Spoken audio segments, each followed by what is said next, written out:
Yo, what's good, my people? It's your boy, Big Chris, Compton Animator, and I'm here to give you another WWE Raw review. So tonight we're reviewing WWE Raw for March 17th, 2014, and let's get this started off. So, very impactful show tonight with a lot going on. And I'm doing this review at 4:48 a.m. I've been drawing and BSing all night and trying to watch this show and just doing had a gang of other shit going on, internet problems. So I'm just now getting this shit in. So let's go. So you got the show that kicked off with Triple H. They're playing his music. He's in the ring, and he's basically standing there talking about how this whole thing with Daniel Bryan is his fault and the crowd's fault, and it's a shame that what he has to do to Daniel Bryan and stuff like that, and basically placing the blame for the whole Occupy Raw thing on the crowd and on Daniel Bryan and stuff. So you get him just basically kind of saying he likes Daniel Bryan here, but also that he's so pissed off about all this shit that's going on. So you get Batista, who comes out and he's pissed about that Triple H let a third person be added into his match, and he's just so mad about all that and stuff. And he did a really good job of staying heelish here and stuff, and shitting on Daniel Bryan, but also getting at Triple H for the shit that he's mad about. And then you get Randy Orton, who comes out. Sorry about the sneezing and shit. Then you get Randy Orton, who comes out and basically does the same thing and agrees with Batista about being pissed. So you get them two who start going back and forth with each other and pushing on Triple H and asking him, why don't he fix this and stuff like that. So from there you get Triple H, who's just saying, fuck it all, I'm pissed. You know what? You got one guy who's a Hollywood star who comes back talking shit. You got another guy who always got to protect and save, and he's talking shit. Fuck it. I'm going to enter myself in the match. I'm going to enter myself in the triple threat match at WrestleMania if I beat Daniel Bryan. And basically a way of him saying, you know what, I have to handle this shit myself. I have to not only run this company with myself, but also entertain through the company myself. So it's basically just Triple H overload right here, and this whole beginning segment was just very good, and just all the promo stuff being done here, and Triple H talking, Batista talking, even though Batista kind of mumbled on some of his words a few times, I still think he did a pretty chill job here, and Randy Orton did a really nice job here too. So just everybody all here collective just really did a nice job of gaining all the, just the heat, and just even without Daniel Bryan being in the ring, just putting all of that there into how pissed each one of them are, and Triple H most of all, who just came off very pissed and just very angry at everybody right here. So I really loved all this. So after that, you get Batista, who's still pissed off, and Randy Orton ends up giving him an RKO out of nowhere and standing over tall. So after that, you get Batista, who walking backstage. Renee Young stops him, and he basically says, I should have never came back. This is not what I came back for. And it just walks off pissed off like he's going to leave. So I really like this because it's kind of playing on his whole leaving gimmick that he did when he first left the WWE in 2010. And it's kind of like him being a fickle person, saying, if he doesn't get his way, he just likes to walk out. So it kind of plays off that, and I really like that here. So your next match, your first match of the night, matter of fact, is the Real Americans versus the Tag Team Champions, Usos, and this is coming off of the SmackDown from Friday, where the Usos tried to help out the Rhodes brothers after they had the Real Americans got beat by the Rhodes brothers in a match. So you had a lot of just kind of like mild heat to this match, and interested in seeing, okay, what's going to happen with the Real Americans and whether or not this is going to be another win for the Usos. And it turned out to be a pretty good match. Both sides really went out through a lot of offense, a lot of defense, and they were both very physical here. And, it got a commercial break for this match and everything, and just both sides did a very good job of just selling the match and just making it a very fun match to watch. You get one segment where Cesaro is going for the big swing, and one of the Usos ends up stopping it and attacking. And I like that the crowd didn't start booing the Usos because Cesaro is kind of a tweener at this point in his career. You know, he has half of the crowd liking him and half of them still hating him for being a part of the Real Americans. But I like that people just kept it going and still cheered on the Usos past this.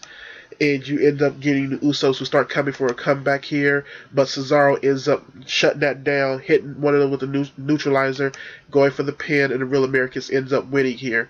So I like how that, you know, this match ended up going where everything was kind of chaotic, and that's where the Usos kind of messed up at because Cesaro's, you know, veteran type of indie style helps him out here where he just knows where the ring is, he knows what to do, and he just attacks automatically. So that really played up to this match, and I really liked this match. This was a lot of fun to watch. So next you get your St. Patrick's Day stuff, where you get Hornswoggle, who has a Leprechaun movie coming out, giving away some St. Patrick's Day party favors to the crowds. And you get Bad News Barrett, who gets on the mic and just basically says people gonna get fucked up on St. Patrick's Day, and that's gonna be the ass basically. So, you know, just another one of those Wade Barrett promos that he does for this Bad News Barrett thing, and it was a pretty funny one. You know, I still really want him to get in the ring and actually make this more of a ring character instead of just a promo cutting character they have, but for now, you know, we'll see where they go from here, and you know, I guess he's going to be doing this until WrestleMania. So, you know, you can't complain too much as long as it stays funny. I'm cool with it. So, for the match of this whole little segment, you get Sheamus, who's basically doing all this celebrating stuff with Hornswoggle, with Christian on the commentary versus Titus ONeil, who's, I guess during the app talked about he's dressed up as a Irish person or something like that, just looking crazy as fuck here. But what you end up getting is a pretty okay match between both of these dudes, just a nice little powerhouse match, and both of them come out there and do their thing. You get Titus ONeil, who kind of draws some real good heel heat from grabbing Hornswoggle and slapping the shit out of him, looking like he's going to really beat the shit out of him and stuff.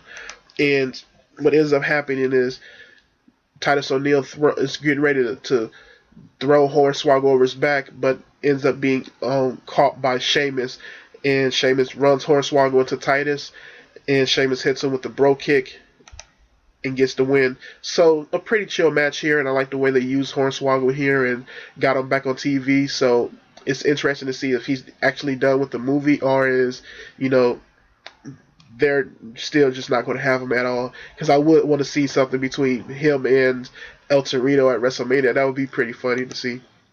So after that, you get Sheamus, who basically says he's going to enter the 30-man Andre Giant Battle Royal, and Christian ends up attacking him and beating down on him, and Christian says he's going to enter the Battle Royal as well. So I like that they're kind of not putting too much more on this feud, but letting it play for the Battle Royal, and you know, letting it be exactly for that, and adding a little bit of story from every other guy who's in there, but this being the main story for the Battle Royal. So after that, you get John Cena, who comes out and he cuts this really nice promo, I believe, that is basically talking about how, you know, he's kind of still this fickle, you know, old couple relationship with the crowd, and talking about how he's afraid of Bray Wyatt, and he's afraid because Bray Wyatt's not attacking him not attacking him physically, not attacking his, you know, best in the ring status, but more of his legacy and who he is by telling people that John Cena's a lie, and you know, people shouldn't look up to him and stuff like that. And he's like afraid that people are actually listening to Bray Wyatt, and it's kind of like John Cena's really like bleeding off this whole smart thing, you know, the smart wrestling fan internet community thing where, you know, we're loving Bray Wyatt for what he's saying and stuff like that. So I really like that he played off this here, even though, you know, it wasn't fully getting over with the crowd, but it did, you know, you got some real good Cena chants here, so it was working a little bit. So you get Bray Wyatt, who comes on screen, and he's basically just starts, you know, cutting this really good promo talking about Cena and talking about how Cena has a Barbie doll wife, all this money, the merchandise and all that stuff, and saying how it's all fake and he's just going to expose him for the liar that he is and stuff like that, and just cutting a very good promo here. And I love that he wore Cena's merchandise and he just basically was putting out that Cena's a fake, Cena's a lie, and it was just a very good promo, and I thought a very good segment between both guys. So next you get the match with Randy Orton versus Daniel Bryan. Randy Orton asked for this match during the opening segment, and what turned out to be a very good match between both guys. Not, one of their best matches, I would say, but it was a very good match nonetheless. So, just both guys really going at it here in a disqualification match so you can use the weapons. And I like that Randy Orton had to remind a fan that it was a disqualification match, and he was just yelling at the fan saying, look, as he beats the shot of Daniel Bryan with the kendo stick. So that was very funny to watch. But like I said, a very good match, a lot of back and forth here. And both guys end up using all the weaponries and stuff very great here. You get Batista who comes in and spears Randy Orton and then eats a kick from Daniel Bryan, a drop kick from Daniel Bryan, and Daniel Bryan ends up coming out with the win here. And from that you get Batista who what do you call it?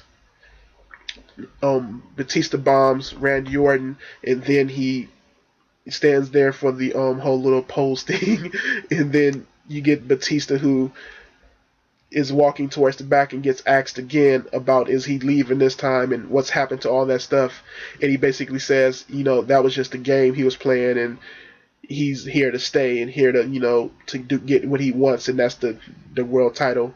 So a very good match right there, and I like the way it ended. So next you get a promo with Paul Heyman, and basically here Paul Heyman's hyping up the Undertaker, saying, again, his streak is crazy good. He's done a lot of great stuff during his streak.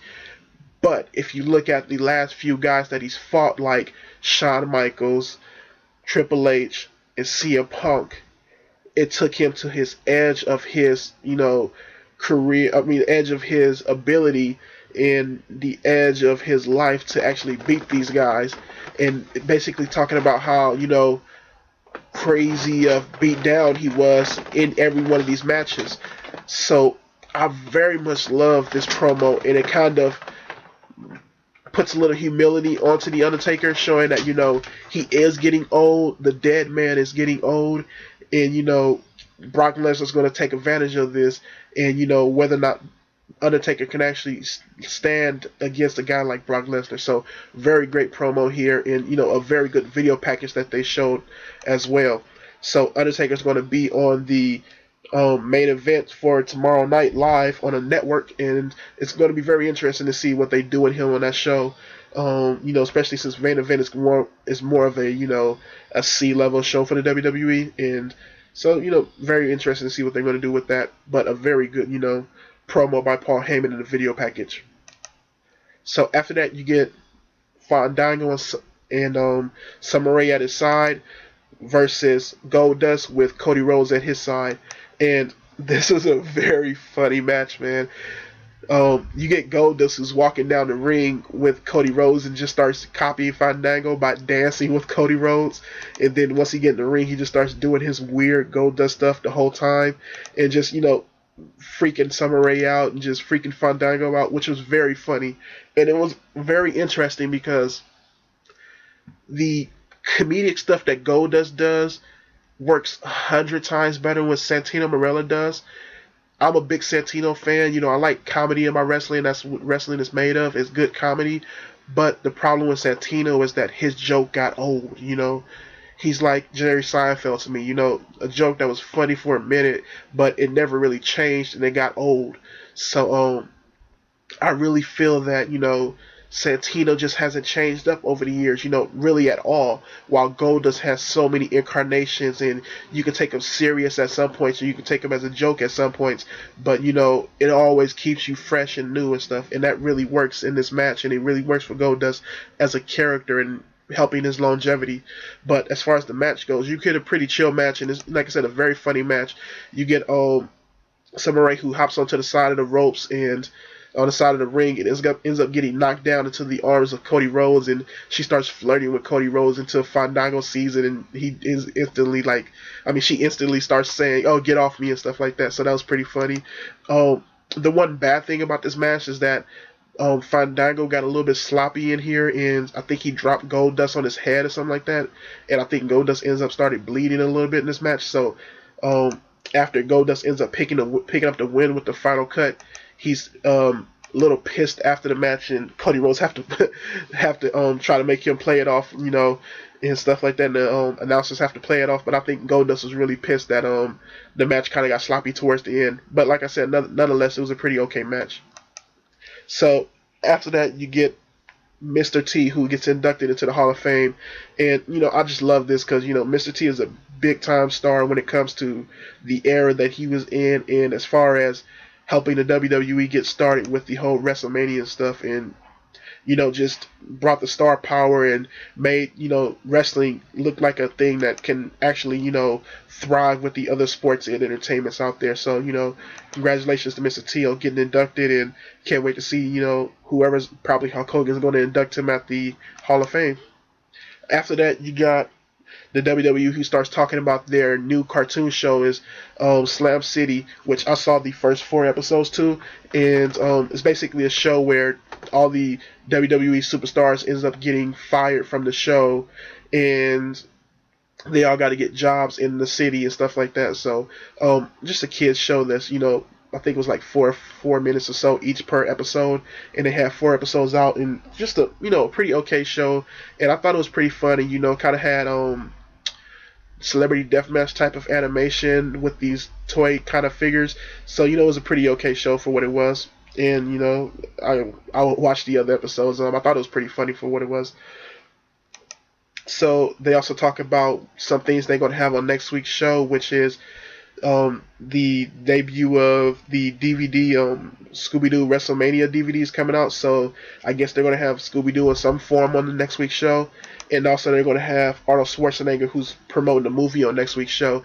And it was funny seeing Arnold Schwarzenegger do the yes chants when they were showing a promo for his next week thing. And he was just very creepy doing the yes chants. So yeah, that was pretty creepy to look at. So after that, you get Kane, who comes out to the ring, and a few segments back, he had a backstage segment with the Shield where he basically tells them that if you don't start acting right, you're going to be replaced, and you are replaceable if y'all don't start listening to what the Authority and him says. So he comes out to the ring here, and he basically says, we had a big investigation over the Occupy Raw thing, and we found out that somebody helped all these Memphis crowd guys get into the ring and get all the shirts and organize the stuff. And he ends up saying it was Jerry King that helped out. So you get the Shield, who's get called out, and they force Jerry King to get into the ring. They start culling around him, and Kane says, I'm gonna beat you up, and this is gonna hurt me more than it hurts you, or I'm not gonna like this, or something like that. And you get Seth Rollins, who basically says, Daniel Bryan's not gonna help, but we're going to help. And they basically turn on Kane here and beat the living shit out of him. So, it was very good to see just the Shield kind of turn face here and, prolong themselves as a group, but also as individuals still as well. So it's interesting seeing, their whole little dynamic that happened, a few shows ago where they were starting to break up to now they're, united again, and they're turning faces now, or tweeners, at whatever you will call it.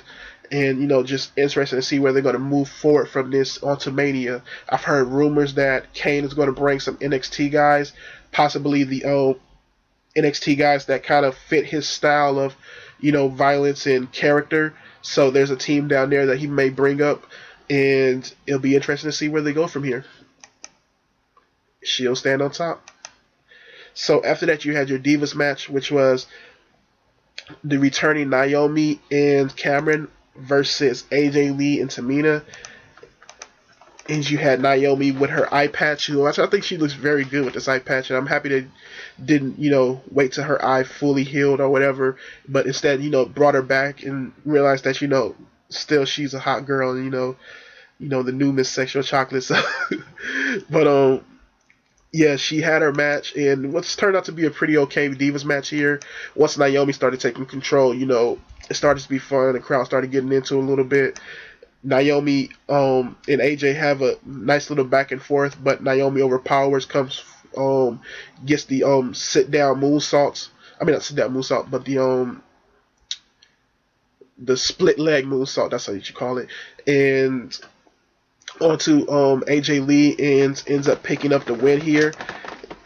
And you get AJ Lee, who gets into a confrontation with Tamina, starts talking about how every time she's in a tag team match, sorry about that, every time she's in a tag team match, she loses because of Tamina, but when she's fighting on her own and fighting for her title, she picks up the win. So you have the dynamic here where you may end up seeing Tamina and AJ Lee break up.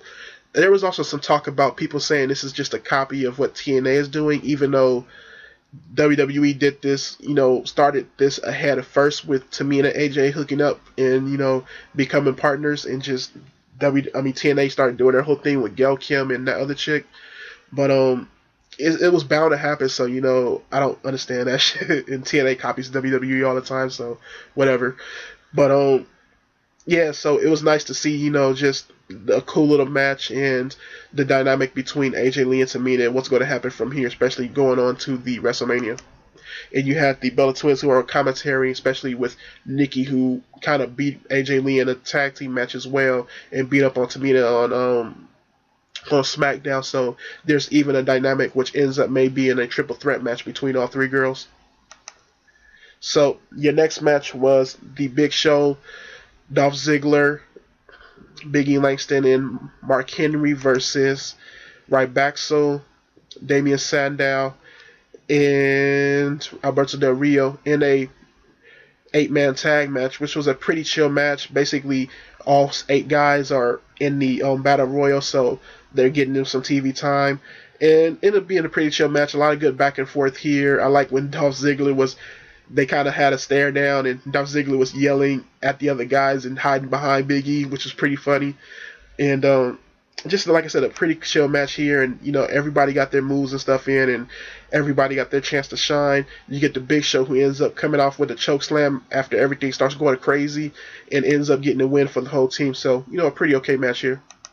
So next you get a match with Kofi Kingston versus Bray Wyatt, and something the WWE did here was very good. They used, while Bray Wyatt's walking to the ring, they showed this video package where it's basically chronicalizing Cena's career and everything that Bray Wyatt's been doing as far as all his evil stuff he's been saying up to this time.